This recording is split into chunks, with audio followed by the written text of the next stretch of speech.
সপ্তাহ ব্যবধানে ঝিনাইদহে বেড়েছে সব ধরনের সবজির দাম। প্রতিটি সবজির কেজিতে গুনতে হচ্ছে বাড়তি 10 টাকা পর্যন্ত। দাম বাড়ার কারণ হিসেবে সরবরাহ কম থাকার কথা বলছেন বিক্রেতারা, অন্যদিকে সিন্ডিকেটকে দুষছেন ক্রেতারা। নতুন হাটখোলা থেকে এ নিয়ে বিস্তারিত জানাচ্ছেন আব্দুর রহমান মিল্টন। মাত্র এক সপ্তাহের ব্যবধানে ঝিনাইদহে সবজির দাম বেড়েছে কয়েক গুণে।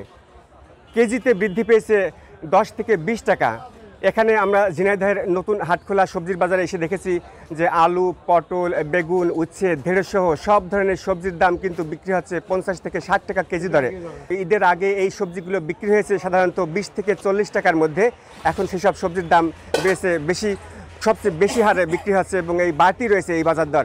আমরা দেখেছি আলু 50 টাকা কেজি দরে বিক্রি হচ্ছে, বেগুন 50 টাকা কেজি দরে বিক্রি হচ্ছে। এছাড়া ঢেঁড়স, পটল, উচ্ছে সহ সব ধরনের সবজি কিন্তু কেজিতে 10 টাকার বেশি বৃদ্ধি পেয়েছে, 50 থেকে 60 টাকা দরে বিক্রি হচ্ছে। এইসব সবজি সাধারণ ক্রেতারা বাজারে এসে কিন্তু অনেকটা হিমশিম খাচ্ছে।